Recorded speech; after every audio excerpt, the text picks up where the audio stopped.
velomin'ny Kristy. Ka raha miara-natsangana amin'ny Kristy ianareo Paoly apôstôly mba mitadiava, mba miary arenana an-danitra, ka tsaho ny zavatra eny ambony satria Kristy tsy ety intsony fa any ambony. Amin'izay toeran'ny Kristy mba alefaso ny sainareo hoe ahoana moa za mitoeran'ny Kristy zany. Jaona apôstôly raha milaza an'izany dia izy dia Andriamanitra hozy izy. Voninahitra ny arahako nanana taminao fony mbola tsy ary ny fanorenana zao tontolo izao. Izy le mipetraka ankavan'Andriamanitra iray midika inona amin'ny fiainako moa zany. Kristy mipetraka ankavan'Andriamanitra iray izany. Kristy nandray ny fahefana rehetra izany. Misaina zavatra anambonina-reo Paoly apôstôly. Miombon'aina amin'ny Kristy anambonina reo satria efa niarana tsangana aminy. Saina ny zavatra anambony fa tsy ny zavatra ety an-tany ihany. Mieritreritra zavatra anambony. Ary io na ny sary ny fiainantsika na av'Andriamanitra antsika dia natao hieritreritra zavatra anambony. Amin'ny siansitsika mianatra natao homo erectus. Satria teto ambonin'ny tany zany rehefa natao ny théorie évolution dia ny olombelona rery nitraka ka niakatra ny lohany. Ary izay le hoe erectus. Fa izany rehetra izany koa dia tanteraka amin'ny ara-panahy mba misaina zavatra anambony ve ianao.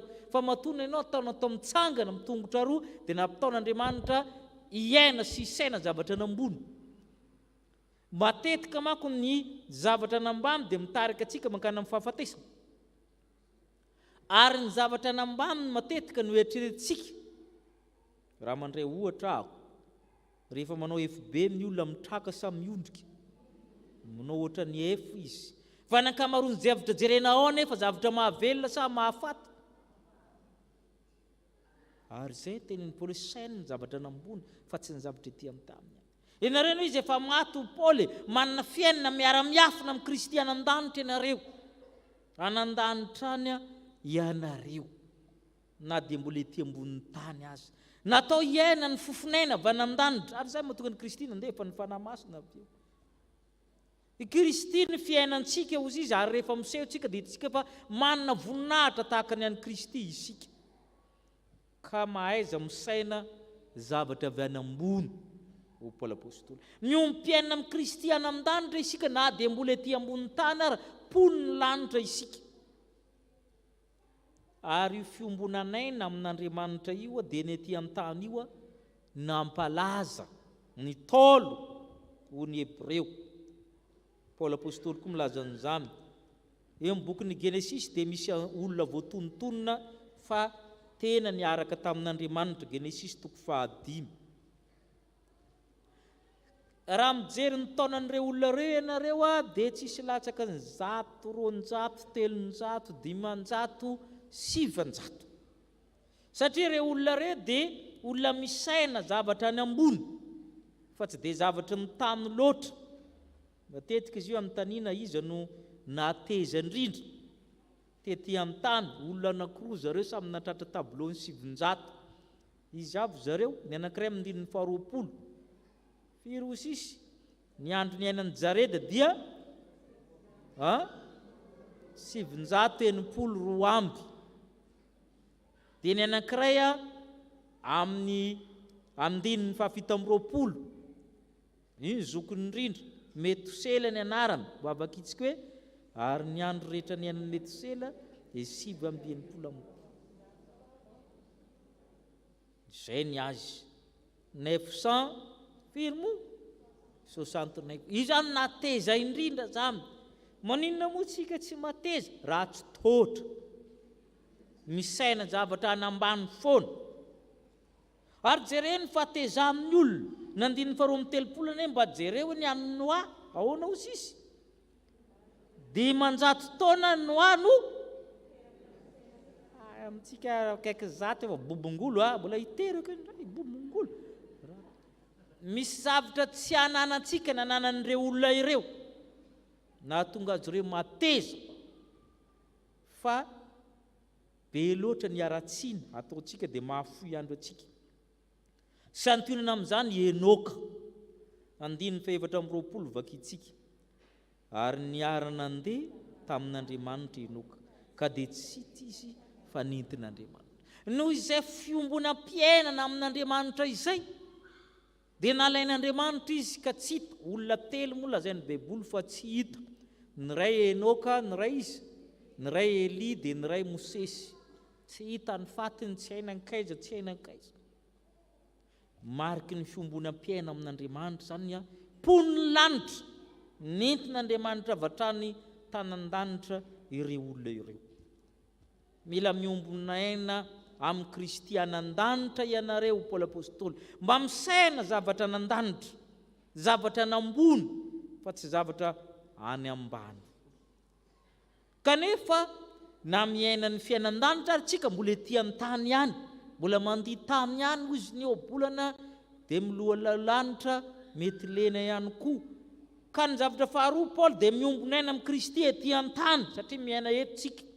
Ka rehefa mijery ny ety an-tany ianao Paoly apôstôly, misy zavatra tokony vononao, misy zavatra tokony esorinao fa tsy mety amin'ny Kristy satria izy efa be voninahitra nan-danitra nipetraka aminao. Misy zavatra tsy mety ho Paoly apôstôly ka mila esorina. Amin'ny andininy 5 Kolosianina 7 indray verenantsika. Mila vonona fa ampahana amin'ny tenanao misy anio, mambra amin'ny tenanao, taova aminao no misy anio. Inona avy ilay zavatra vonona ho Paoly apôstôly? Fijangajangana, fahalotoana, firetam-po, fanompoam-pivavahana. Ire zavatra ireo izy mahatonga Andriamanitra tezitra ka mahatonga ny olona ho zanaky ny tsy fanarahana, fils de rébellion, zany hoe mikoma amin'Andriamanitra foana tahaka amin'ny devoly. Irery zany raha vao tsy esorinao aminao izy Paoly apôstôly, tsy ombon'aina amin'ny Kristy ety an-tany ianao satria ety an-tany misy an'ireo zavatra ireo, ka reo esoro miala aminao. Ianareo taloha nanao an'izany fa zao mba efa miala ozy izy. Ka mbola misy tony esoro koa zao. Andininy 9, inona koa ny esorina ozy izy? Fahatezerana, fiafina fona, lolom-po, fitenenan-dratsy.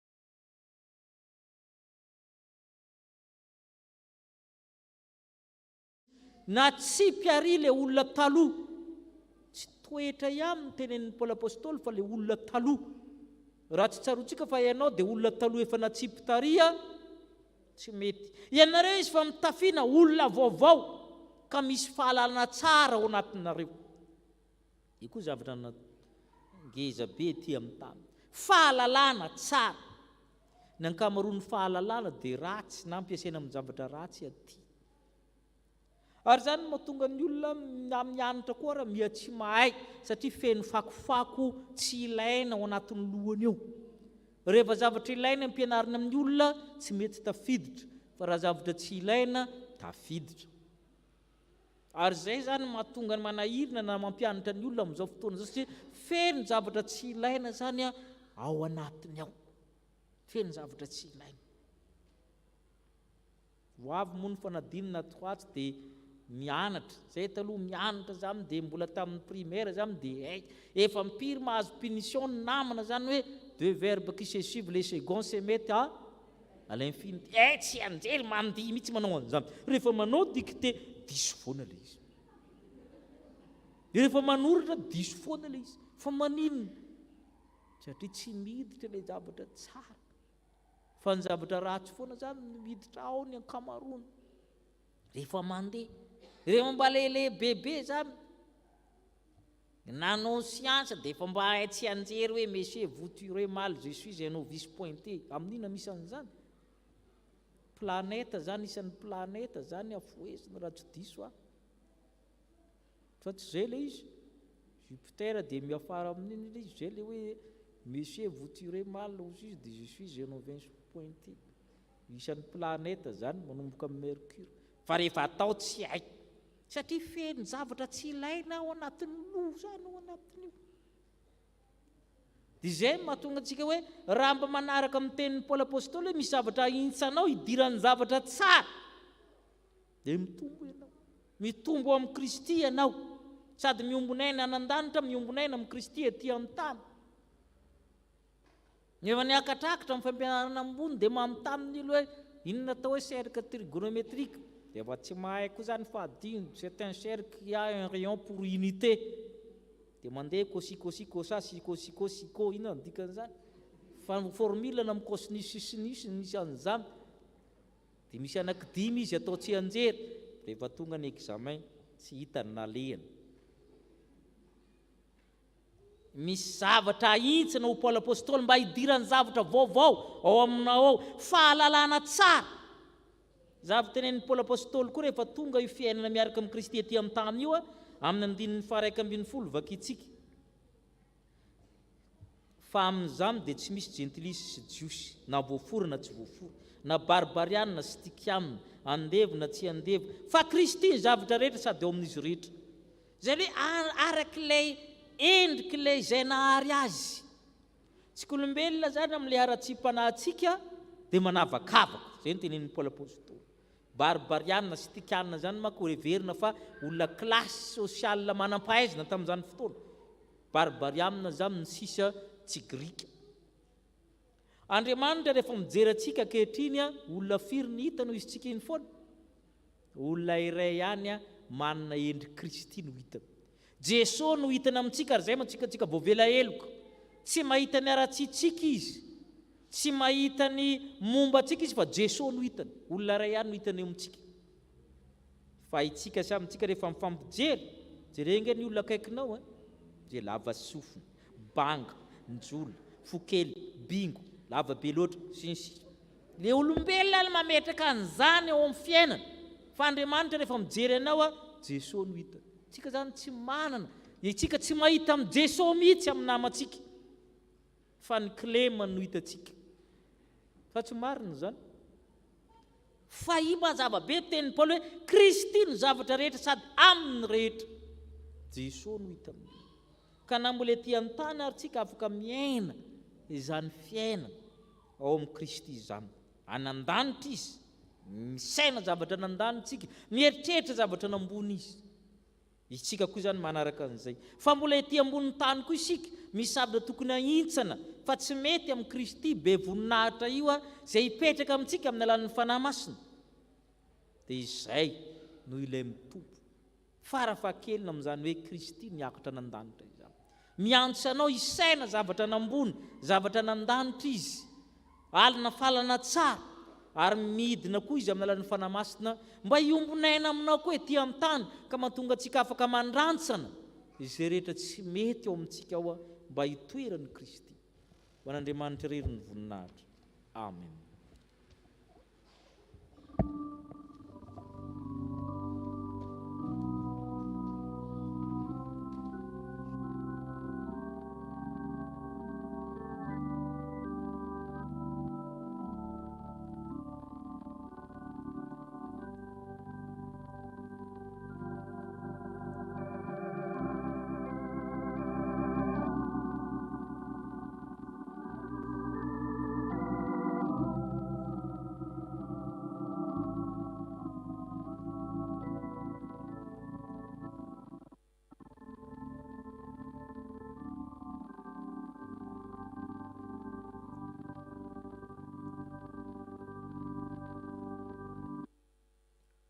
Manoloana ny sitrapon'Andriamanitra izay nambarany tamintsika ravana tamin'ny teny io tia, andeha sika rehetra netritena anaiky ny tsy famarinantsika eo anatrehan'Andriamanitra ilay tompony hery ny voninahitra hatr'izay ka ho mandrakizay.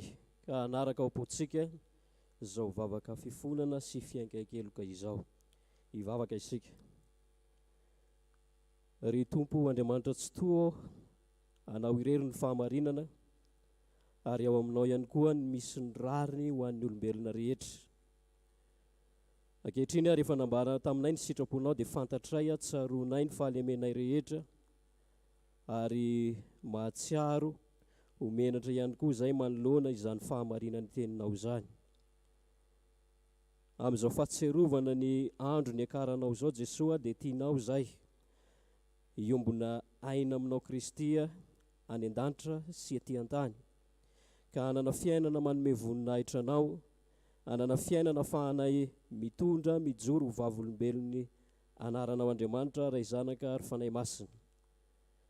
Mifona aminao izay satria efa nomenao vatana saina fanahy, hiaina sy saina ny zavatra any ambony, dia ny fiainana izay manome voninahitra anao Andriamanitra.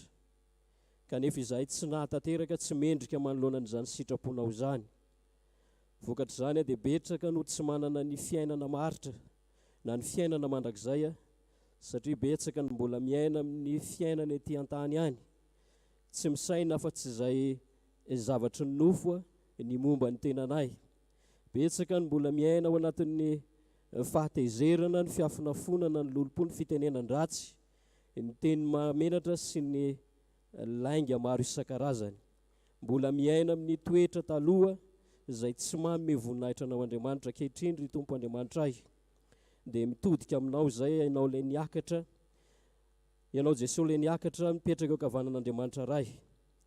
Aoka ny fifonanao no ahitanay fifaliana sy famelombelomana ankehitriny.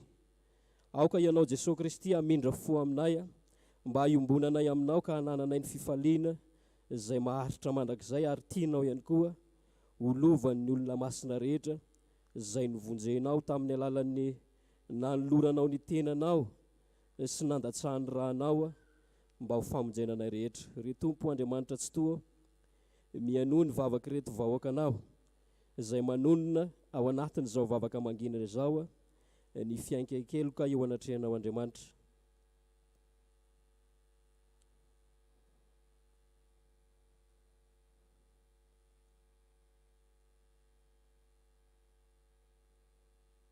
Isaorana ianao Andriamanitra la efa navita famonjena ho anay rehetra, ry Jesosy Kristy mpanafaka anay eo mamindra fo aminay, ry Fanahy Masina mpampahery anay. Vonjeo izay rehetra satria ianao Fanahy Masina no mamonjy amin'ny fahalemenay ary mifona ho anay amin'ny fitarainana tsy azo tononona. Amin'ny anaran'i Jesosy no anaovanay izany vavaka izany. Amen.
mitsangana ndray ny teny soa mahafaly fa mahafany fahotantsika ny tompo. Hoy ny apôstôly Masina, raha Andriamanitra ny momoantsika izy natohitra antsika, izay tsy niaro ny zanany lahy, fa natolona monja antsika izy, tsy homeny maimam-pona miaraka aminy koa va ny zavatra rehetra. Iza no ampangana olo mboafidin'Andriamanitra? Andriamanitra ny manamarina azy. Iza ny manameloka? Krisy Jesosy no efa maty, eny sady nitsangana tamin'ny maty koa, ka mitoetra amin'ny tanana ankavan'Andriamanitra ary mifona ho antsika.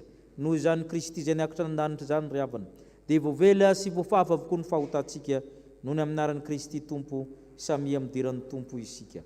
Samy atolona izay voavela amin'ny heliny sy voasary fahotana, samy atolona izay sain'i Jehovah iloka ary tsy misy fitaka ny fanahy. Amen. Petraka amin'ny fifaliana isika noho ny fiderana.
Andeha iombona amin'izao vavaka fangatahana izao isika hivavaka isika. Andriamanitra Tompo Rainay izay any an-danitro, misaotra anao zahay no ny teninao. Mankasitraka anao zahay fa pirofo ny fitiavanao izany. Misaotra Tompo ny amin'ny sitraponao izay ambaranao aminay ombenombeny.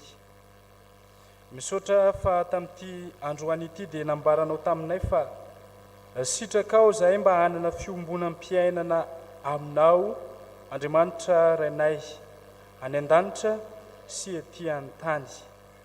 Mba tonga anay saina ny zavatra any ambony, mba tonga anay iaina araka ny sitraponao, iaina ny fofinaina avy aminao Andriamanitra any an-danitra, ary mba hompon'ny lanitra tokoa izahay.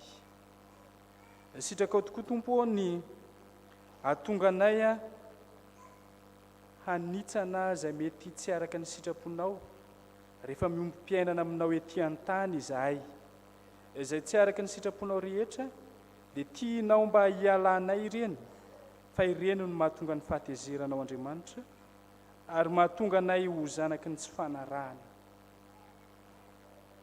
Andriamanitra, rehefa nandre izany teninao izany zahay, nandre izany sitraponao izany, dia misy fikasana tsara tokoa aty anatinay dia ny amin'ny mba tena iompo-piainana aminao Andriamanitra any an-danitra sy ety an-tany. Koa dia tario amin'ny alalan'ny fanahy masina izay Andriamanitro, mba azonay makatoa tsara ny teninao, azonay miaina tsara ny teninao, ary maneho ny fahavononanay hankatoa izany izahay, koa mba tario handeha araka izany sitraponao izany. Dia mino somatoky izay Andriamanitro, fianao ilay fa nitarika anay, ianao ilay fa niantso ny fidy anay, omba anay mandrakariva amin'ny fankatoavana ny teninao. Ka dia tena ho tafahomby mpiainana aminao Andriamanitra tokoa izahay, ary dia misaotra any amin'izany rehetra izany. Ankinonay fiainam-pelatananao tokoa Tompo ny fiainanay rehetra, ny ara-panahy, ny fandrosoana amin'ny fanarananao Andriamanitra, dia ianao no tena nomeheranay ny amin'izany rehetra izany. Fa ny asa mandraraha, ny aty dia manandraikitra ihany koa dia ankinona fiainam-pelatananao izany. Jesosy Tompo, amin'izao andro izay antsiarovana ny akaranao any an-danitra izao dia mivavaka aminao zahay, mba tena ho marina tokoa ny fiombonanay fiainana aminao, mba tena ho marina tokoa ny fanolora tenanay eo anatrehanao Andriamanitra. Dia momba anay ry Tompo tianay io, mba ho tonga mpanompo mahatoky eo anatrehanao zahay amin'izay rehetra ataonay, ary ianao dia omba anay mandrakariva amin'ny fiainanay ho avy rehetra. Izany sy rehetra mahasoanay Andriamanitra no angatahinay amin'ny anaran'i Jesosy Kristy Tompo, ilay efa niakatra ho any an-danitra. Amen. Indesika ry havana hanambara ny finoantsika eo anatrehan'Andriamanitra, ka eo am-pitsanganana no ndeha iarahantsika manona ny fanekam-pinoana larana voalohany na ny fanekam-pinoana apôstôlika izay ombonantsika amin'ny fiangonana manerana izao tontolo izao. Iarahantsika manonona manao hoe: mino an'Andriamanitra ray tsy tompana ny lanitra sy ny tany aho, ary mino an Jesosy Kristy zanalahy tokana tompontsika, izay nitorotompo fanahy masina nateraka Maria Virginy, nijara napaka Fanompoam-pivavahana nimbonina tamin'ny hazo fijaliana, maty nilalatsika, nitsangana tamin'ny andro fahatelo, niakatra amin'azy, nipetraka amin'Andriamanitra ray tsy tompona, avela ny tsara velona sy ny maty. Mino fanahy masina aho, fiangonana masina manerana izao tontolo izao, ny fiombonana masina, ny famelan-keloka, ny fitsanganana tena maty, ary ny fiainana izay. Amen. Petraka ny fiangonana. Hoe nisy masina, rehefa tafangana izy redina amin'ny tamin'ny tompoko aminao amin'izao vanampodiana ny fanjakana ho amin'ny Israely.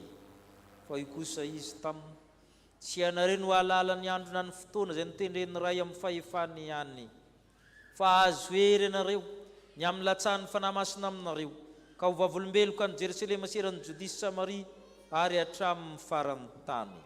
Ary rehefa nilaza zany Jesoa, dia nakarina izy raha mbola mijery izy ireo, ary nisy rahona mitondra azy, ka tsy hitany maso nintsony izy.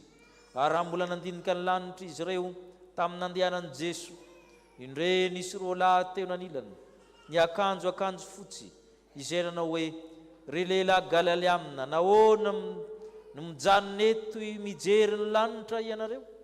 Eny Jesoa izay nampiakarina niala taminareo any an-danitra iny, dia mbola ho avy tahaka nahitanareo azy niakatra any an-danitra. Amen. Mivelatra malonantsika izao fanasana masina izao, manambara ny fanatria amin'ny Tompo mandrakariva amin'ny fahasoavana izay azontsika tsapetanina sy raisitsika, koa asan-drato amin'ny tompony fonareo. Mety tsy mahavonjy ary tokony nataonay tompony manandra-peo amin'ny seza fiandriananao, ny amin'ny olona 420, ny zava-manena 4, ny olona tsy ombialin'alina efana aminao, ny arikanjely sy ny feo anjely, ny mpaminany sy ny apôstôly ny martiora, ny razany mino efa tongana aminao, satria miala sasatra miandry ny namana izay ho tongako ny fanahy efana aminao. Koa te hankalaza zay Tompo, na dia mavomavy ety amin'ny tany ary, na mbola ety amin'ny tany amin'ny fiainana ety amin'ny tany, tenanitra kosa ny fiobiana miaraka amin'ny anjely masina, ka mianta aminao zay ry fanahy masina, mba ento ny fankalazana sy ny fiobiana masina manao hoe:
ka orinitsika ny teny fanorenana azy eo sakramenta masina izao.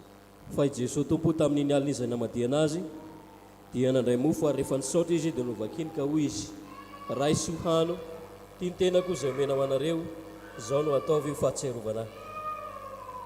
Dia arak'izany koa ny kapoaka rehefa nihinana dia hoy izy: misotroa amin'ity anareo rehetra fa ity norako tena amin'ny fanekena vaovao izay latsaka ho an'rehetra ho famelan-keloka. Izao no ataovy ho fahatsiarovana ahy, na oviana no misotro ianareo. Fa na oviana ianareo no mihinana itony mofo tony sy misotro amin'ny kapoaka dia manambara le fahafatesan'ny tompo ianareo mandra-piavy. Ivavaka isika. Ry tompo oranay izy nan-danitro, indreto izay manao ny fahatsiarovana ny fidinanao ho tonga nofo tao marivo Virgine, ka natonga ny apôstôly Jaona ny tena hitanay ny voninahitra miendrika ho an'ilay zanaka raha tokan'Andriamanitra, fa miteny dia tonga nofo kanonona taminay. Tsaronay miteninao, ny asanao, ny fampianaranao, ny fijalianao, ny fahafatesanao, ny fitsangananao amin'ny toeran'ny maty. Eny ankehitriny izay mankalaza ny akaranao nan-danitra, ny anao mifona mandrakizay ho ankavanan'ny ray, ny andro sy mitalao ny verenanao rahateo zahay, ka mba feno ny voninahitra ao ny fanatom-pisaoranay, da io tanteraka sakramenta mandritsanay izao, hoendry Kristy le tokana Kristy le tanteraka, Kristy le naterina ndray mandeha monjo anay teo misy fijaliana. Ry tomporanay izay nan-danitra, oka hiasa aminay ny fanahy masina, le fanahy mahery, le parakleto, le mpampianatra, ile ho ankalazanay mandritra zao herinandro anankiroa izao. Miamy taminao zay ry fanahy masina, amasiny ny mofo manambara amin'ny tenan'ny Kristy, amasiny torak'izany ny divay manambara amin'ny ran'ny Kristy. Ianao no hiasa aminay, satria ianao no mamelona, manamasina, manome zava-tsoa rehetra, ka ho tena tafary amin'ny Kristy zay, ka miombonaina amin'ny Kristy anan-danitra, miombonaina amin'ny Kristy aty amin'ny tany, satria amin'ny alalan'ny Kristy sy miaraka amin'ny Kristy ho aminao Andriamanitra rehetra tokoa, mba mifiraisina amin'ny fanahy masina ny laza sy ny voninahitra rehetra mandrakizay. Amen. Ny mofo izay vakitsika dia firaisana amin'ny tenan' Jesosy Kristy tompontsika izay novakina ho antsika. Ary satria iray ihany ny mofo, isika koa dia tena iray ihany na dia maro aza, fa isika rehetra dia samy mandray amin'izany mofo iray izany avokoa. Ny kapoaky ny fisaorana izay saorantsika dia firaisana amin'ny ran'i Jesosy Kristy tompontsika, ny rano fanekena vaovao izay nalatsaka ho antsika. Koa raha niarana tsy sangana tamin'ny Kristy ianareo dia katsaho ny zavatra nambony amin'izay toeran'ny Kristy izay mipetraka an-tany ankavanan'Andriamanitra. Andeha fihefavotra avokoa zao ny zavatra rehetra. Amen. Ipetraka isika no hira voalahatra ampizarana ny mofo sy ny kapoaka.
Zany kazaromo rehefa nivonina iombonaina ao amin'ny Kristy. Amen.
isika iombopo amin'ny faneretena manao hoe Tompo.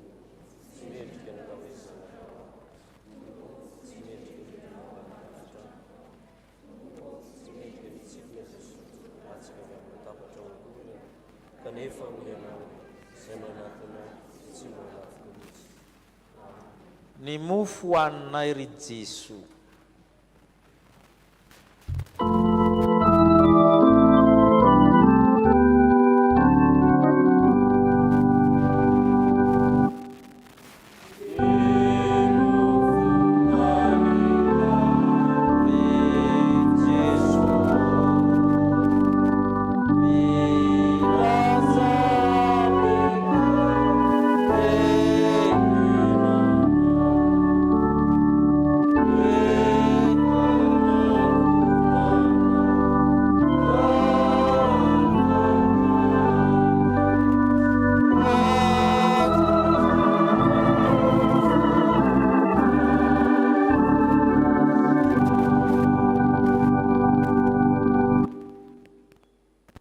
Jesosy Kristy lay miantso atsika ankehitriny mba hiompi-piainana aminy any an-danitra manao hoe raiso hano ity ny tenako izao no ataovy io fahatserovana.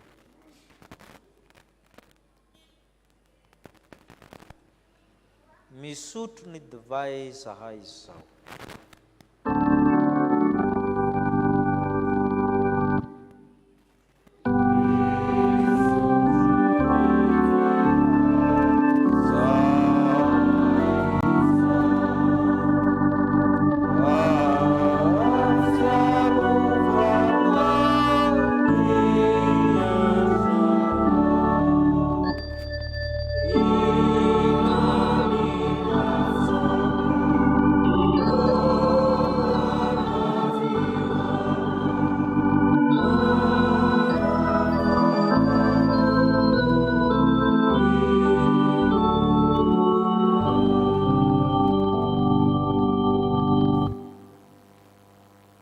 Jesosy Kristy lay miantso atsika mba hiompi-piainana amin'ny ety an-tany manao hoe sotronareo rehetra ity fa ity no rako teny amin'ny fanekena vaovao izay latsaka ho an'ny maro famelan-keloka. Izao no ataovy fahatserovana na ovinany misotro ianareo.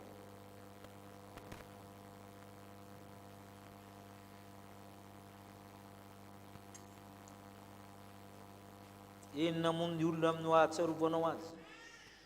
Na ny zanak'olombelona izay itiavanao azy, fa nataonao ambaminy kely noho ny anjely izy. Misaonanao izay Andriamanitra fefana indray arak'izay mety izao sakramenta masina izao. Any mpanahy mahavoky ary sakafo mifanjaka ny lanitra. Maranatha, avia Jesosy Tompo. Amen. Hoy ny apôstôly Jakoba. Ny fahendrena izay avana ambony dia mahadio aloha ary tia fihavanana, mandefitra, mora lahatra, be famindram-posy, be vokatsoa. Tsy mianahana na amin'ny tsara velatsy ary mivokatra ny fahamarinana dia afafy amin'ny fahamarinana ho an'izay mampandroso ny fihavanana. Amen. Ipetraka amin'ny fifaliana isika.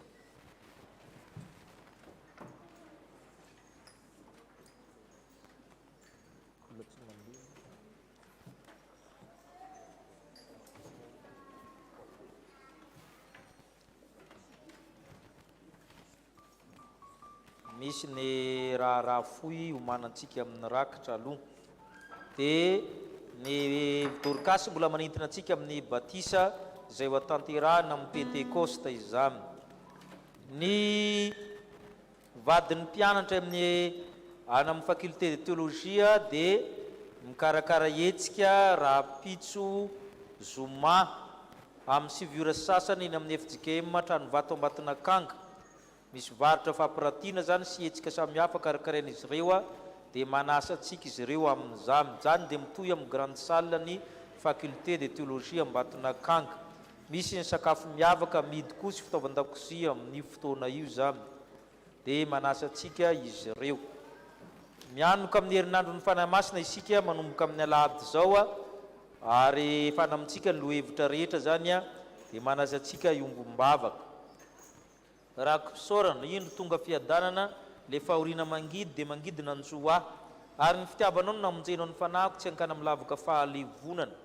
Fanarinao te hivoko ny Jeremia 3:7-20 tononona ho amin'ny mpitandrina 3 mirahalahy izy aminy mangataka amin'ira 7:30 mandalo mamangy eto amintsika ny mpitandrina 𝗔heç𝗱𝗿𝗿liche taleny 𝗔HP-bebouly tale général mivady raha tsy diso mba mangataka anao pasteur hiakatra ty anoloana mba anao teny ho anay fa tsy isan'andro akory matetika ny fandalovanareo ty dia mangataka anareo mivady mba hiakatra ty koa zany mba ho fantatry ny olona isaky ny alahady faharoa amin'ny febroary tsika ny mahatsiaro mitondra ambavaka ny 𝗔HP-bebouly dia zareo zany miandraikitra amin'izany orinasa kristianina zay mampihely ny bebouly amintsika izany dia mangataka aminao pasteur mba hiakatra ty anoloana.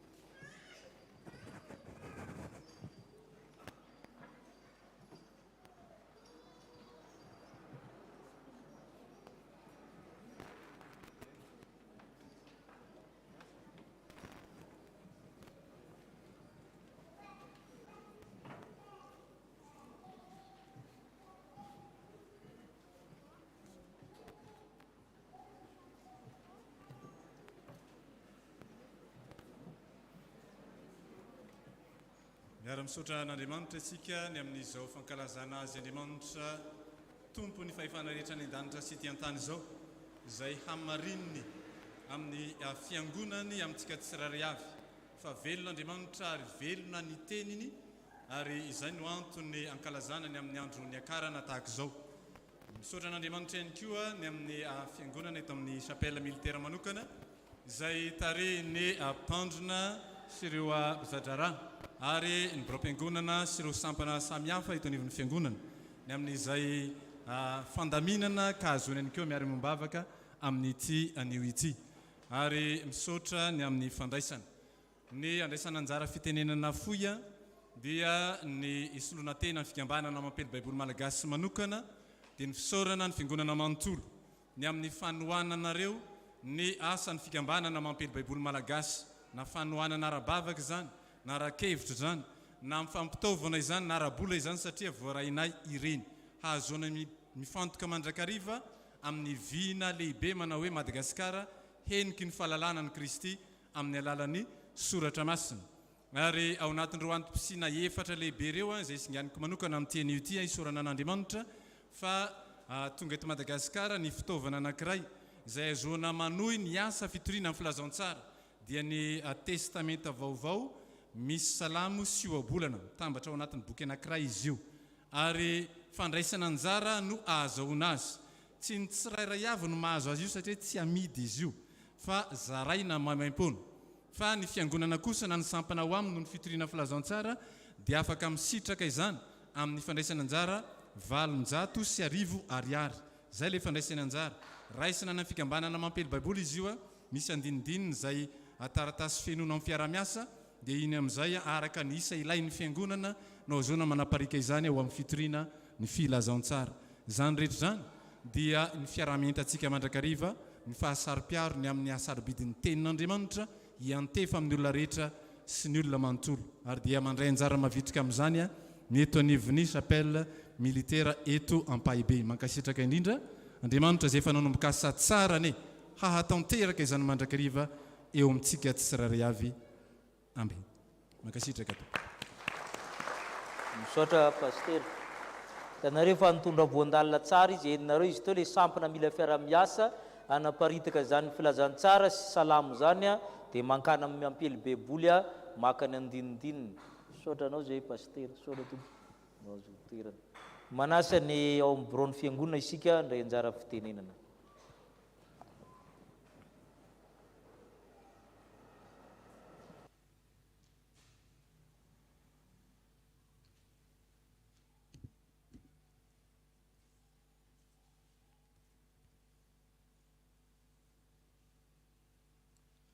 Ho an'ilay mpanjaka mandrakizay atranany ny voninahitra ho antsika kristianina ankehitriny izay mahatoky ny fahasoavana sy ny fiadanana avy amin'ilay Andriamanitra ray sy Jesosy Kristy Tompo.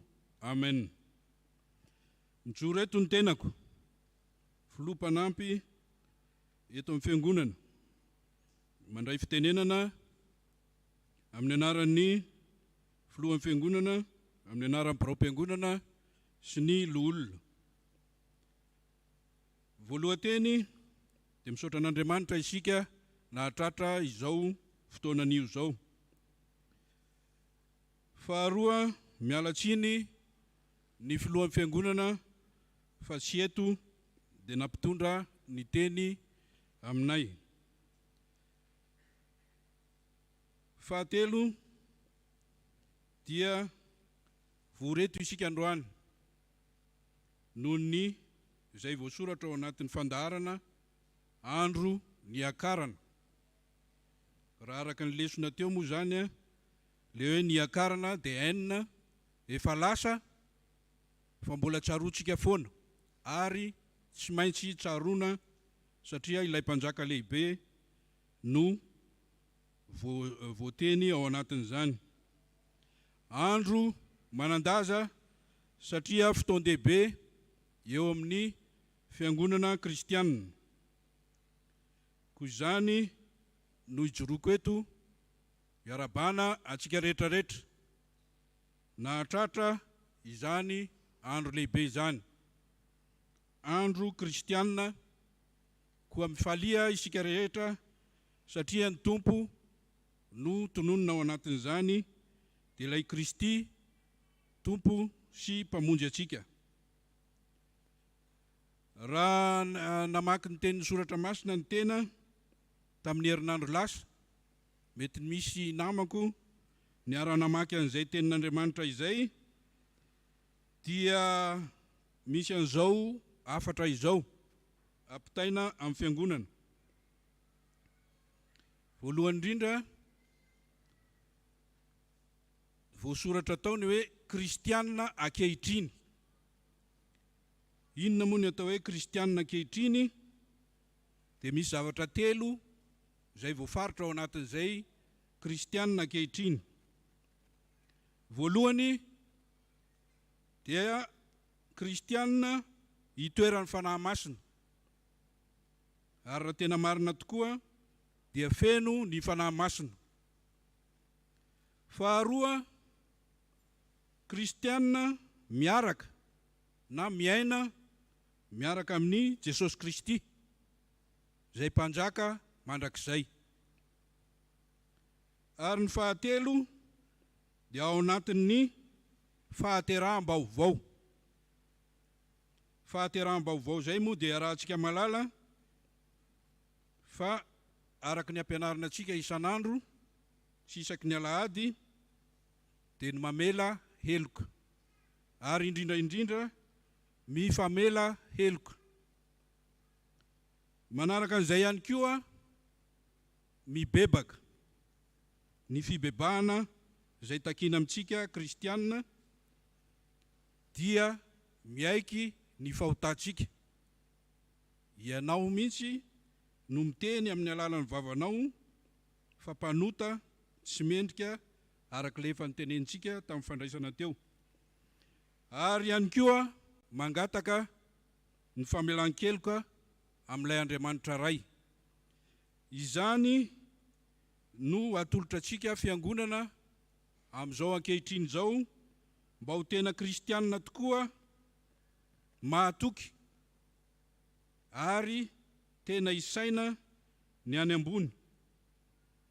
Dia manomboka androany mandra-pahatonga n'ilay andro voatendrin'Andriamanitra isika dia aoka isaitsaina izany zavatra izany fa izany no tena kristianina mahatoky. Dia mifaliatra any isika mba ho tonga ny ilay andro voatendrin'Andriamanitra izay andraisan'ny Kristy atsika indray, ka ho tonga ilay andro hiakarana. Hasy indray izy amin'izay hiakarana dia hiaraka amin'ny Kristy isika hiakatra any an-danitra amin'ny fifaliana, koa dia mifalia isika fa ny Tompo no efa niteny. Ny voninahitra ho an'Andriamanitra ireriana.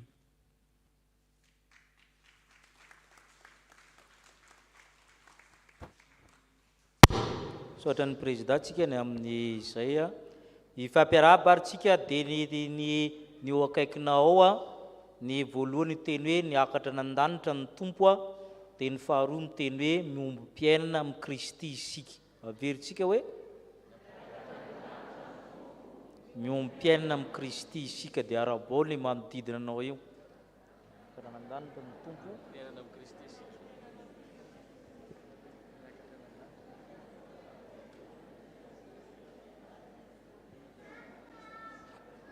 tehaka ho an'Andriamanitra isika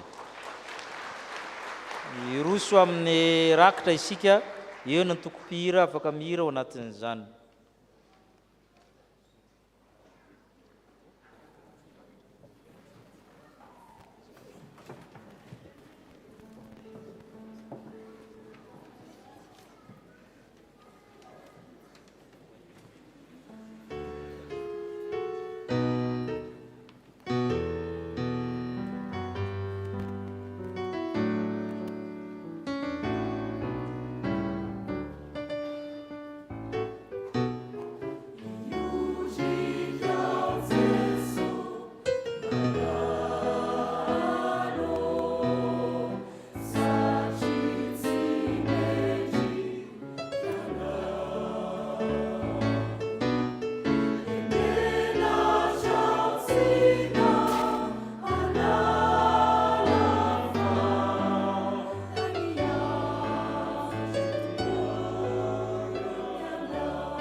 Iran'Andriamanitra aminareo izao tsodrany izao. Hitanareo ny tompoka iaranareo. Mba mirapiritra amin'ny tavinareo ny tompo amindra fo aminareo. Ananitra ny tavina aminareo ny tompo hanomena ireo fiadanana. Ka hotahina raha mandeha, hotahina raha mitoetra, hotahina raha miditra, hotahina raha miboaka amin'ny tokantranonao. Amen.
Petraka hivavaka mangina isika. Fa Kristy ny zavatra rehetra sady aminy rehetra. Ho an'Andriamanitra irery ny voninahitra amin'ny anaran'ny Ray sy ny Zanaka ary ny Fanahy Masina. Mandehana amin'ny fifalian'ny tomponareo.